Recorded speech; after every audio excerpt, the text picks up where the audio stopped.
আমরা যতদিন পর্যন্ত এই সুষ্ঠু তদন্তের মাধ্যমে বিচারিক প্রক্রিয়া নিশ্চিত না হবে ততদিন পর্যন্ত আমরা আমাদের আন্দোলন চলমান রাখবো।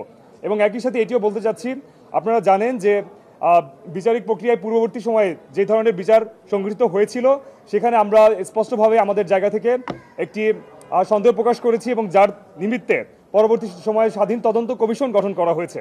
তো সেই দৃষ্টিতে আমরা চাচ্ছি স্বাধীন তদন্ত কমিশনকে এমনভাবে বা এমন কোনো উক্তি যাতে না প্রকাশ করা হয় যাতে এরা প্রভাবিত হয়, এবং একই সাথে তাদের কোনো কাজে যাতে কোনোভাবে হস্তক্ষেপ না করা হয়।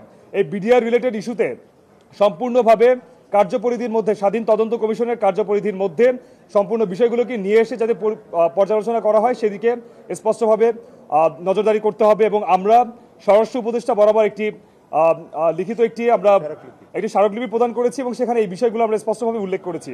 তো আমাদের সবার উদ্দেশ্যে একটি বক্তব্য থাকবে, স্বাধীন তদন্ত কমিশনের রিপোর্ট আসার পূর্ব পর্যন্ত আমরা সবাই ধৈর্য ধরে আছি এবং এখানে কোনো ধরনের কোনো হস্তক্ষেপ আমরা কামনা করছি না। এই মানুষের যে দাবি এবং চাওয়া, যারা চায় যে পুনঃ তদন্ত হোক এবং সঠিক সত্যটা বেরিয়ে আসুক, সেই জায়গায় যদি কেউ ইফ এবং বাটের বিষয়টাকে নিয়ে আসে এবং সরাসরি সেখানে দায়টা চাপিয়ে দিতে চায়, তবে আমরা মনে করি এটা ভুল হবে। কারণ আপনাকে মানুষ বিশ্বাস করতে চায়, বিগত দিনের যেই ময়লা আপনার গায়ে লেগে আছে সেইগুলো কিন্তু মানুষ ভুলে যেতে বসেছিল। আমাদের মানুষকে ভুলে যেতে হবে একমাত্র বাংলাদেশের স্বার্থে।